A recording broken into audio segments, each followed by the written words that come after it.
So many gadgets. Yeah, there's a lot of little, No, I mean the boat. lots of stuff that can go wrong. About maintenance, that's how I see it. Yeah. It's a lot of Maintain this, maintain that. Like the new A house lot we of have, things. it's so big. It's like, oh man, so many things going wrong. There There's are. something to fix, and it's never gonna end. No. So, Okay. so you can edit this eventually, right? Yeah. Okay, good. Oh, that's not right. Okay. I can curse. Yeah, so you can curse.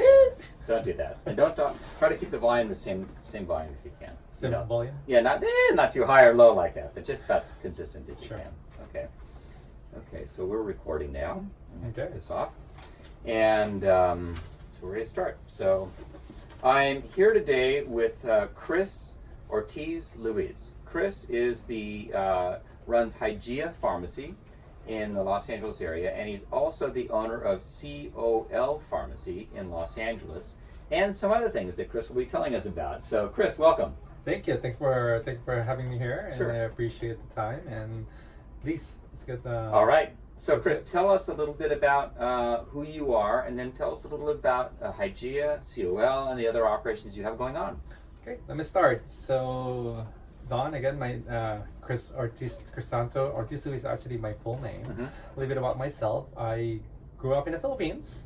Came here when I was 14 years old.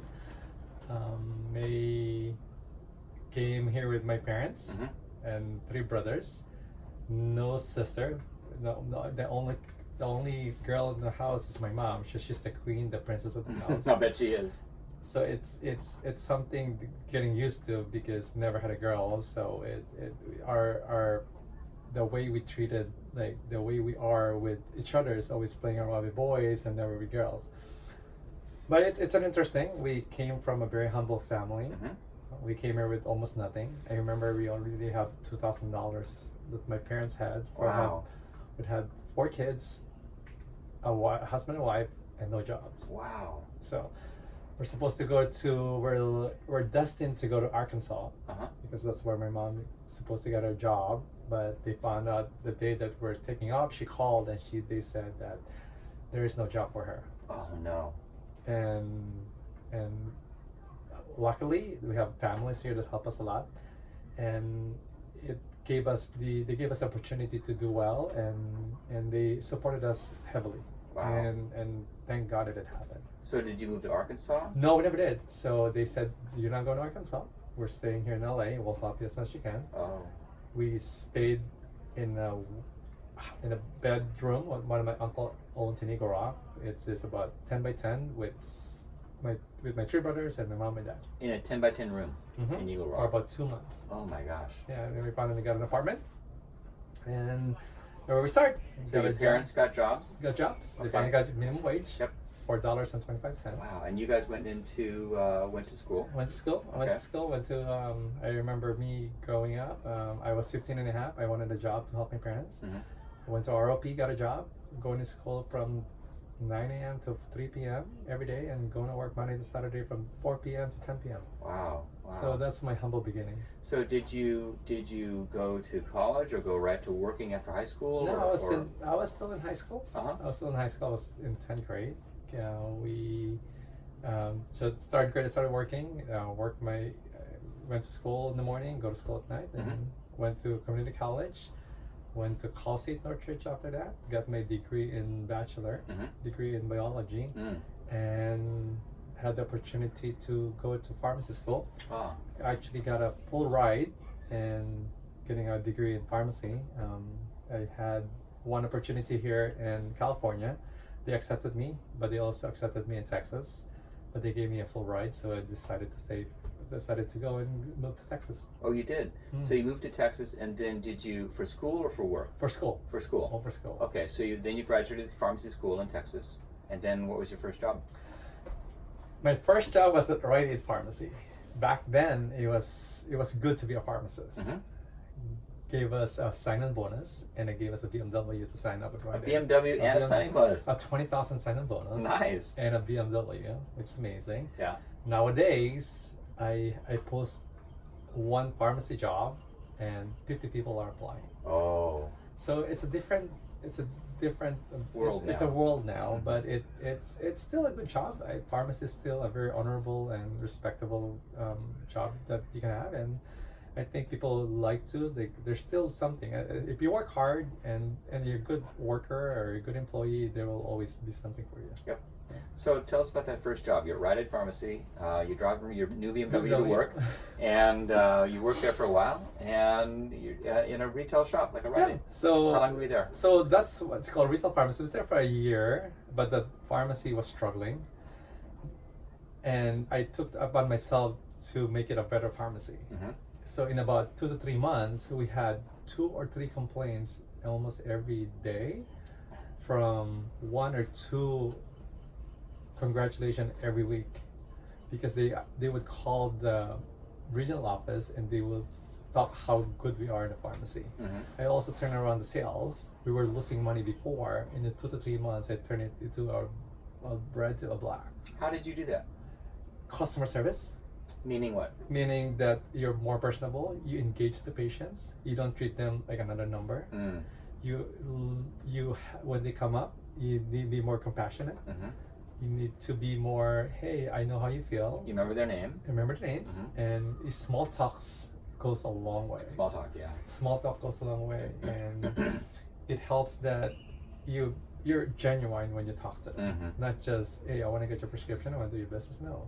Mm-hmm. And I think that still holds me to where I am now, because I don't go into any business thinking I want to get business. I want to make friends, and I want to here to help you, and you can help me as well at the same time. And the business is a byproduct of that. And the business is a byproduct of that. And you develop a long-term relationship with these people, and it holds it. That's good. That's good. So Chris, then after the Rite Aid Pharmacy, where did you end up going? How did you lead the path to where you are today? It's funny because I Rite Aid Pharmacy, I work at Kaiser for maybe a year and a half, and my mom is a nurse, so she works in a nursing home, mm-hmm. which is, as you all know, people who can take care of themselves, got in the hospital, they would go to a nursing home to be taken care of by, mostly we have no families, and a lot of them, they can't really afford to have a nurse at home, mm-hmm. because it's just not financially possible, mm-hmm. and a lot of people they can't afford that. So I was going for an interview at a job at Huntington Hospital in Pasadena. Mm-hmm. I was on my way in Huntington with my suit, and I called my mom and I said, "Hey mom, I know you work in a nursing home. Can you call the pharmacy where you get your meds, and maybe I can ask for an interview?" And guess what? I called and I spoke to the owner, and they said they have an opening. Wow! So I ditched. You turned right around. I ditched my hospital interview. And I went to the interview it's called Kippen Pharmacy back then. Okay. It's in Woodman and Ross. It's in Woodman on Van Nuys. That's in Van Nuys. It's in Van Nuys. Okay. Yeah. Mm-hmm. And I turned around and I went for a job interview, and they gave me a spot. Wow. So. And your spot, that was a sales job? What kind of job was that? No, my spot was a regular pharmacist. A pharmacist. So you're filling pharmacy drugs. Drugs. Okay. So just to be clear, so there's 2 kinds of pharmacy.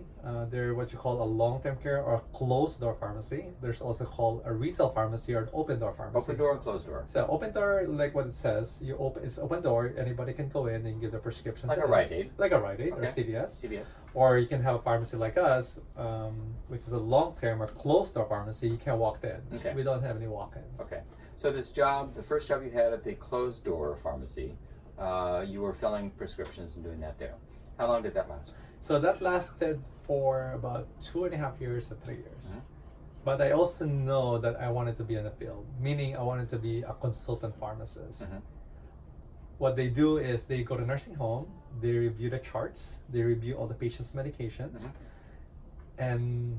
and you make a recommendation to the doctors, and you tell them, hey, this needs to be changed, or there's a duplication of therapy, there's a drug interaction. And you do that. Mm-hmm. And it's funny because my boss would not let me go. Oh, so what happened then? Did you move on? No, she would not let me be a consultant pharmacist, because they also have consultant. Because I'm not trying to be, I'm trying to live my own chair, but I'm good at what I do. Yes. So before I came in there, so they would go home, they would close the pharmacy at 11 p.m. and there's a lot of problems the next day. Mm. When I came in a month after, I would work the night shift. We would go home at 9 or 8:30, and there's no problem the next day. Mm-hmm. So my boss would never let me go. Mm. So it's because if I leave, then it means she has to fill my position with somebody else. Mm-hmm. But I knew what I want. I wanted to be a consultant pharmacist. Okay. Not because I wanted to do marketing. I just wanted to do something else. I want to be out in the field. So did you do that? I did that. Okay. I did that for about 2.5 years, Mhm. 3 years. And I met a lot of amazing people. Mhm. I met a lot of nurses, a lot of owners, a lot of administrators in the nursing homes, where it's great because I'm out there and I'm not just filling meds, counting pills. I can see what's going on. I can see the improvement in patients, and I can see what's going on and what's going on with the meds, how the meds are actually working, Mm-hmm. and it's very fulfilling to me, Mm-hmm. and I love that job. Yep. Good. So you did that for a while. Did that for a while. Then how did you end up at Hygeia? Good question. So the guy I replaced at Hygeia, at Keep Pharmacy, was my first at the long-term care. He opened his own pharmacy. Mm. Been calling me and telling me, Chris, do you want to market? My response is, you crazy? I went to school for 9 years. To I be went a to grad pharmacist. school Yeah. to be a pharmacist, and Yeah. you want me to do marketing? In sales? Sales? I don't know how to do sales. Right. This is not me. I don't want to get rejected. I'm happy the way I am. I'm making decent amount of money. And I'm good. Right. Why? Right. But he kept pushing, and one day I said yes. Oh, by the way, Chris, you gotta take a $50,000 pay cut. Oh. I said, really? We're doing this? He said, yeah, we're doing this. I said, okay, you know what? Time to be uncomfortable. So I did that. So you did that. I did that. So it was a struggle for the first 3 to 6 months. And that's with Hygeia. That's with Hygeia. And Pharmacy. Hygeia is a closed door, long-term, say it again. Long-term care pharmacy. Long-term care pharmacy. Okay. So he opened his own long-term care pharmacy, which is called Hygeia Pharmacy. Mhm. So he actually bought it to somebody else. So Hygeia's pharmacy has been open since the early 90s. Mhm. It's been 2 or 3 owners out there before him. Mhm. And he bought it, and they were only maybe have very small company. They were only servicing maybe 600 beds. Mhm. So that's why he wants me to be a marketer Mhm. or sales to get acquisitions. And I said, no, it's not for me. But I think he saw something in me that I didn't see. Right. And I tried it again. It was a struggle. There's a lot of going back and saying, what did I do? What did I do? Big What have I learning curve. done? Mhm. What have I done? Talk about learning curve. You walked into someone's office, you hand them your card, and they give it back to you. Mm. You sit there for 2 hours, 3 hours. They won't even see you. That's You're tough. you're a car salesman. Mm. And for someone who went to school for so long, what am I doing here? And I take a pay cut. Mm. So how'd you get over that? I push. You push? I grind, and a lot of encouragement from my boss, my partner. His name's Bill, and a lot of encouragement from my wife. Mhm. And I'm the type of person that if I set my mind to something, I make sure I do it. I make sure I do my best, and if I do my best, I still did not succeed, and I cannot sleep at night or not be in my deathbed and said I didn't try my best. Right. You try your best, you set your goal, and you keep working at it until you got there. I got there. And so you increased the number of beds then that you were selling to. Is that how you measure that? Yes. So we started about 600 beds before I came aboard, and about a year or two, we had about 2,500 to 3,000 beds. Oh my gosh, that's huge. Yeah, that Wow. is huge. It poses a lot of challenge with the staff, with logistics, deliveries. I mean, there's a lot of challenges. I bet there were. But it's exciting. Yep. It's a learning curve, but I enjoy it. Yep. And I didn't know I would enjoy it until it happened. And the fulfillment that you feel that, hey, I did something good, Mm. and I gave more people jobs.